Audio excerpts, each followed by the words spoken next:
Real numbers reality में कितना समझ आए कैसे पता चलेगा? क्वेश्चन सॉल्व करके। So hi everyone, I am Manashvi and welcome to the channel maths T20, जहां पर आपको कोई भी कॉन्सेप्ट हो, कितना भी कॉम्प्लेक्स हो, अंडर 20 मिनट सिंप्लीफाई करके ऐसे समझाया जाएगा जो आपने पहले कभी ऐसे नहीं समझा होगा और इसके बाद आपको कहीं और जाने की जरूरत ही नहीं पड़ेगी। तो हमने अपने लास्ट सेशन में HCF LCM कवर किया था, राइट? आपने अगर वो वीडियो नहीं देखा है so click on the I button, आपको वीडियो मिलेगा, अच्छे से देखो, अच्छे से समझो। सो अब जब कॉन्सेप्ट कवर कर लिया है तो टेस्ट तो करना पड़ेगा कि समझ आया है या नहीं। तो उसके लिए we are here with the questions, so let's start, right? So factorization से HCF LCM तक का हमारा इंग्लिश वाला सफर, नहीं हिंदी वाला सफर। So you have prime factorization, then HCF हमने पढ़ा, LCM पढ़ा, हमने उनके बीच का रिलेशनशिप देखा और हमने कुछ बहुत इंटरेस्टिंग फैक्ट्स देखे थे। अगर याद नहीं है तो 1 मिनट पॉज करो और याद करने की कोशिश करो कि क्या पढ़ाया था मैम ने। कुछ तो बहुत इंटरेस्टिंग था, राइट? So let's begin. हमने ये सब किया था, तो अब हम इन्हीं कॉन्सेप्ट्स पे क्वेश्चंस करेंगे, क्योंकि मैथ्स में ना क्वेश्चंस करना बहुत इंपॉर्टेंट होता है। अगर आपने एक बार कॉन्सेप्ट पढ़ लिया, मैथ्स का अब रियल टाइम प्रैक्टिस वहां से स्टार्ट होता है, unlike other subjects. Okay, so let's start. So this is question number 1. Before starting the questions, I would urge you that आप हर question को pause करो। जब भी question आपकी screen पे आए, I'll be out of the frame, आप pause करो, उसको solve करो, खुद solve करो and then watch the video, right? अगर आपने सही किया है तो kudos, you have understood the concept well. And if you are not able to do it or if you have taken a lengthy route, right, then you would get the correct approach to it. So that is how you solve the questions and that is how you train your mind to solve the questions on its own. इसको active recall भी बोलते हैं और ये आपके हर subject में बहुत मदद करेगा। Just close that book, close that particular thing जहाँ आपको solution दिख रहा है और एक बार खुद सोचने की कोशिश करो, right? So let's start. ये आपका क्वेश्चन है। क्वेश्चन बोल रहा है प्राइम फैक्टराइजेशन को यूज करके बताओ HCF and LCM of these following numbers. So you have 8, 9, 25। पहला स्टेप क्या था? हमें हर नंबर का प्राइम फैक्टराइजेशन लिखना है, तो लिखते हैं पहले। सो 8 का प्राइम फैक्टराइजेशन क्या होगा? 2 into 2 into 2, it means 2 cube. 9 का prime factorization 3 into 3, that is 3 square. And 25 का प्राइम फैक्टराइजेशन है 5 इंटू 5, दैट इज 5 स्क्वायर। तो HCF हम निकालने के लिए कॉमन फैक्टर्स निकालते थे, बट यहां पर तो कोई भी कॉमन फैक्टर है ही नहीं। तो ये 3 नंबर्स क्या है? They are coprime to each other, their HCF is 1।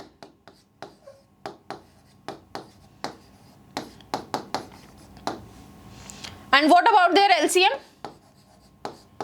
LCM हम हर एक प्राइम नंबर जो कि फैक्टर है उस पे जाते थे और उसकी मैक्सिमम पावर लेते थे।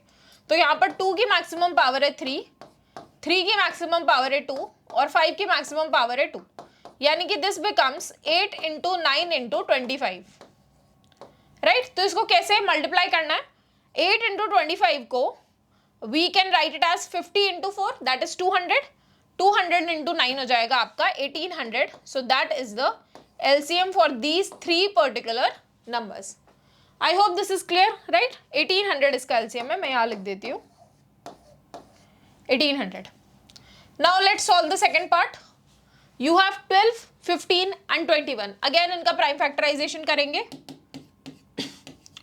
12 is 3 into 4, that is 2 square.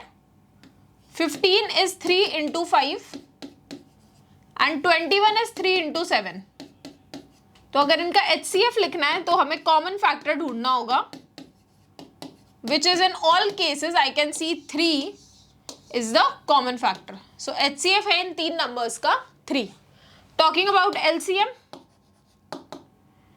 so you will take highest power of each of the prime factor. First prime factor 3 है, तो वो तो खाली 3 है तीनों में. Then 2 का square है, then you have 5 and you have 7, right? So 2 square is 4, 4 into 5 is 20, 20 into 3 is 60, 60 into 7 is 420. So that is the LCM of these 3 numbers. I hope this is clear, right? Let's move to the next question. You have this one. So see this question. So the question is saying that आपके पास HCF है of two numbers that is equals to 23 and their LCM is 1449. If one of the numbers is 161 then you have to find the other. यहाँ पर हम कौन सी property use करेंगे? हम use करेंगे कि HCF into LCM होता है product of two numbers. Now I told you one thing about this property. Can anyone remember? If I'm giving you 5 seconds, just drop a comment in the comment chat box. 1, 2, 3, 4, 5. क्या थी वो property? कि ये property सिर्फ दो numbers यानी कि एक पेयर ऑफ नंबर्स पे ही एप्लीकेबल है. It is not applicable for 3 और मोर numbers, right? So this is that. So HCF दिया है आपको 23, LCM दिया है आपको 1449, ठीक है, और एक नंबर है 161. So let's say that the other number is x. So x will be 23 into 1449 upon 161. Okay, now if you can see that 23 से directly जा रहा है 7 जा में, और 7 से this I can cancel in 207. So it means that this other number x is 207. So simply आपको बस ये property apply करनी थी and you would get your answer. Now let's move to the next question. You have this one. The HCF of two numbers is 18 and their product is 12960. So you have to find the LCM. Okay. So again I will apply the same property that HCF into LCM is product of two numbers. तो HCF दिया है 18, LCM हमें पता नहीं है और product जो है वो है 12960. तो LCM क्या हो जाएगा? 12960 अपॉन 18. अब आप चाहो तो इसको 18 से डायरेक्टली भी डिवाइड कर सकते हो या हम 9 से डिवाइड कर देते हैं. तो आप 9 से करोगे तो ये 2 में जाएगा और ये कितने में जाएगा? 1. देन यू विल हैव 39, तो 36 जाएगा 4 में. Then you will have 36, so 3 6 again 4, so 1440. तो आप 2 से अगेन डिवाइड करो, this will be 720. It means that the LCM of these two numbers is 720. ठीक है. Now you have this question. Question इसमें कुछ निकालने को नहीं बोल रहा. Question is simply saying that is it possible to have two numbers whose HCF is 18 and LCM is 760? Give reason. So I want all of you to pause and write the reason in the comment box so that I can see that what is the reasoning that you are giving. Right? तो चलो देखते हैं. So बोल रहा है कि HCF जो है वो 18 है. HCF क्या होता है? अब एक बात बताओ मुझे. आप ये समझने की कोशिश करो. मान लो दो नंबर है A और B. ठीक है. A का सबसे बड़ा फैक्टर जो कॉमन है B के साथ वो 18 है, पर और कुछ भी तो होगा ना 18 के साथ. There would be something else multiplied with 18. Then only the number A and B are constituted respectively. And both of that number, let's say it is X and Y. This X and Y has to be co-prime. It means they cannot have any other factor common between them. Why? अगर कोई factor common निकल आया तो फिर वो तो HCF बन जाएगा ना. It would come up and club with 18 and then become the HCF. It means A and B can be written as 18X, 18Y, where X and Y are co-prime. I think this much is clear. अब बोल रहा है कि LCM है 760. तो हमें ये बात पता है that HCF into LCM is product of two numbers. So I will write that 18 into LCM is 760. Product of two numbers will be 18X into 18Y. ठीक है. एक 18 से एक 18 गया. So X into Y is equals to 760 by 18. ये lowest form में कहाँ जाएगा? If you see that if I divided by 2, let's say this will go in 9, this will go in 380. 9 से 380 is not completely divisible. Now, will the product of two integers ever come as a fraction? No. The product of two integers, positive integers, क्योंकि ये numbers हैं, positive integers हमेशा एक positive integer ही आना चाहिए. 380 is not divisible by 9. So it means that this is not at all possible. तो आपका answer तो एक big no है, but क्यों है? उसका reasoning is this, that the product of two positive integers cannot be a fraction. I hope this is clear to everybody. Moving on to the next question. The next question is that find the smallest number which when divides by 28 and 32 leaving remainders 8 and 12 respectively. तो दो numbers हैं आपके पास 28 और 32. ठीक है, ये reminders leave कर रहे हैं जब वो एक नंबर से डिवाइड हो रहे हैं. तो लेट्स से 28 को आप कैसे लिख सकते हो? कोई नंबर है, होगा कुछ, let's say n is that number, it is giving you a quotient k1 and the remainder it is giving you is 8. It means that nk1 is equals to 20. 8 को मैंने सब्ट्रैक्ट कर दिया इधर जाके. Then you have nk2. Let's say 32 is written as, उसी same number से हम divide कर रहे हैं. लेट्स से क्वोशंट आ रहा है k2 plus remainder is 12. So it means that nk2 will be 32 minus 12, that is 20. तो अब आपको ये समझ आ गया, ये जो नंबर है nk1 nk2 ये 20 आ रहा है दोनों केसेस में. हो सकता है k1 k2 1 हो, ऐसा भी हो सकता है. सो n जो भी होगा लीस्ट वैल्यू k1 1 ले सकता है, उसके ऊपर कुछ कुछ लेगा, right. So n is 20's factors. जो भी 20 के फैक्टर्स हैं वो n है. n वो सारी वैल्यूज ले सकता है. क्या क्या है 20 का फैक्टर? 20, देन 1 खुद, 4, 2, 5, 10. यही है 20 के फैक्टर, और कोई तो नंबर नहीं है. लेकिन अब आप एक बात बताओ, अगर 1n होता तो क्या वो 8 रिमाइंडर कभी छोड़ता? Will it ever leave 8 as remainder? हमने एक प्रॉपर्टी पढ़ा था, Euclid's division lemma, A is equals to BQ plus R and R has to lie from 0 to B. If it is leaving 8 as remainder, it means that n is greater than 8. If it is leaving 12 as remainder, it means that n is greater than 12. And the only number out of these numbers which is greater than 8 and 12 is 20 itself. So the value of n is 20. I hope this is clear. थोड़ा सा conceptual है, लेकिन बहुत अच्छा concept है. So if you are not able to understand it, एक बार दोबारा rewind करके आप दोबारा देखो. But it's a very good concept, right? Let's move to the next question. We have this one now. तो ये एक word problem है. ये बोल रहा है कि 3 sets of English, mathematics and science books containing 336, 240 and 96 books respectively have to be stacked in such a way that all the books are stored subject wise and height of each stack is same. How many stacks will there be? Okay, so हो क्या रहा है that let's say you have English, you have to make stacks. Okay, I don't know how many stacks do I have to make, but their height has this h needs to be same for all the stacks.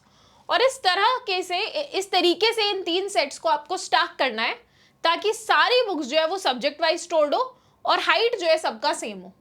इसका मतलब क्या है, ये जो भी h होगा, अब ऐसा तो नहीं है कि 336 का आप एक टावर खड़ा कर दोगे. You will divide 336 into certain parts, right. 240 आप सर्टेन पार्ट्स में डिवाइड करोगे, 96 आप सर्टेन पार्ट्स में डिवाइड करोगे. हमें नहीं पता कितने पार्ट्स में डिवाइड होगा, लेकिन आप क्या ये समझ पा रहे हो दैट 336 को जितने भी पार्ट में मैं डिवाइड करूं, लेट्स से एक स्टैक में 5 बुक्स आ रही है. ओके, 1 2 3 4 5, तो हर स्टैक में 5 आनी चाहिए, like that, right. Just 5 is a number that I have assumed. It means that ये जो 5 जो बुक्स हैं, क्योंकि ये सब्जेक्ट वाइज स्टैक होना है, तो 336 भी 5 से डिविजिबल होना चाहिए, 240 भी 5 से डिविजिबल होना चाहिए, 96 भी। तो हमें कौन सा ऐसा नंबर निकालना है जिससे ये सब डिविजिबल हो, उसको क्या कहते हैं ऐसे नंबर को? उसको हम HCF कहते हैं, हाईएस्ट कॉमन फैक्टर। तो क्वेश्चन बोल क्या रहा है? Question is asking you to find the HCF of 336, 240 and 96. So let's find that. So HCF of 336. So first we'll find its prime factorization. तो 336 क्या होगा? If I have to divide it, 2, this will go in 1, then 1 3 goes in 6, 1 6 goes in 8, 2 again, then this one goes in 84, then 2 again, so this will go in 42, okay, then 2 again, 21, 3 and 7, right? It means that 336 is 2 raised to the power 4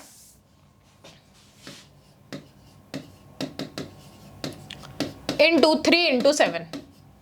Then 240, that we can write easily. 240 is 24 into 10. So 10 will be 2 into 5.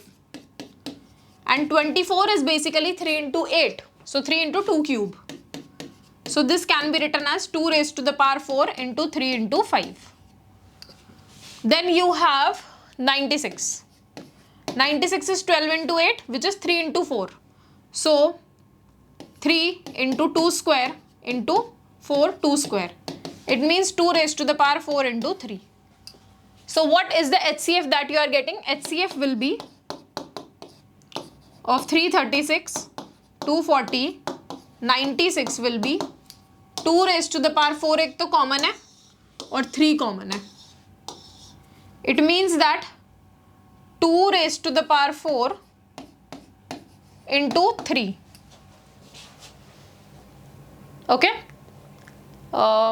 this will be 2 cube here because it is 8, so into 2 as well. Okay, so this will become 48. It means their HCF is 48.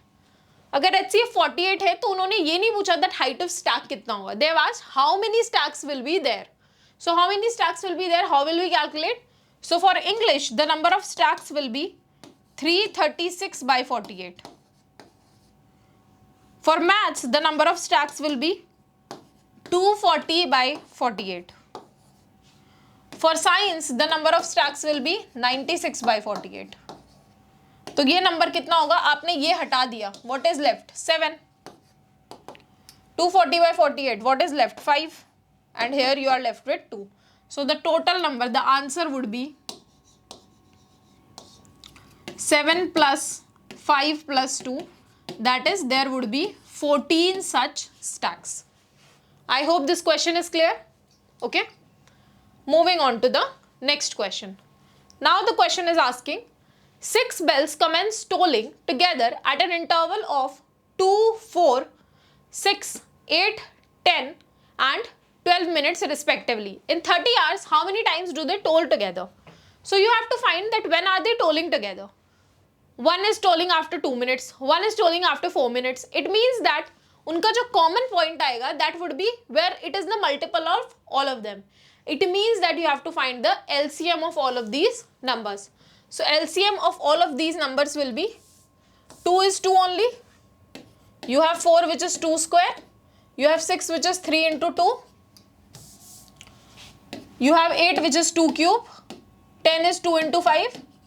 And this is 3 into 2 square. So their LCM will be, you have what all factors do you have? You have 2, highest power of 2 is 3. You have 3, highest power 1 ही है और है 5. It means 8 into 5, 8 into 5, 40 into 3 is 120. So it means that 120 minutes, after 120 minutes ये पहली बार एक साथ toll करेंगी, right? So they have asked that 30 hours में ये कितनी बार टोल करेंगी. Okay? So 30 hours में minutes कितने होते हैं? It is 30 into 60. And in 120 minutes they are tolling together. So in 30 hours they will toll 30 into 60 upon 120. That is 2. 15 times they will toll together. right? But the question is that they have commenced tolling and they toll at the intervals this. अब अगर question ने ये कहा होता कि ये पहला toll इस टाइम पे कर रही है, they are starting, they have tolled once and then they are starting, then answer would have become 16. But क्योंकि क्वेश्चन ने ये नहीं कहा है, so it will be that 15 times they are tolling in 30 hours, right? हम first toll को यहाँ पर काउंट नहीं कर रहे हैं. Moving on to the next question, you have this one, that an electronic device makes a beep after every 60 seconds. Another device makes a beep after every 62 seconds. They beep together at 10 a.m. At what time will they beep together at the earliest? It means एक बार 10 a.m. पे they have beeped. Now what is the time that they will be beeping together? So the first one is taking 60 seconds, the second one is taking 62 seconds. It means that वो जब next time beep करेंगे तो वो LCM होगा इन दोनों का. So we will calculate the LCM. 60 को you can write as 2 into 30. And 62 को you can write as 2 into 31. Why am I not breaking 30 and 31 is a prime number, but 30 को हम क्यों break नहीं कर रहे हैं? क्योंकि आपके पास 2 यहाँ common आ चुका है, तो इनका जो LCM होगा that will be 2 into 30 into 31, और 30 और 31 आपस में क्रॉ प्राइम्स है, राइट? तो ये बन जाएगा 60 into 31 which will become 1860. It means after 1860 seconds they will toll again. इतने सेकंड्स में कितनी मिनट्स होती हैं? So 1860 डिवाइड बाय 60 कर दो आप, so this will come out to be 31 minutes. It means अगर फर्स्ट टोल 10 AM पे हुआ था तो जो सेकंड टोल होगा that will be at 10:31 AM. I hope this one is clear, right? So next you have 2 practice questions. You will solve them by yourself. आपने जो भी अभी तक सीखा है, हमने जितने भी questions किए, whatever we have done, they are based on that. You would be easily able to solve them if you have attended the sessions very properly and with due diligence, right? So I hope that this topic was absolutely crystal clear to you. अगर आपको कोई भी doubt है, you can drop it in the comment sections. आपको अगला जो अब हम topic पढ़ने वाले हैं, that is irrational numbers. So for that you have to click on the I button. आपको मिल जाएगी उसकी concept video and then questions video as well. So that's all from my side for today, and after that you can subscribe the channel and hit that like and share button. So thank you so much.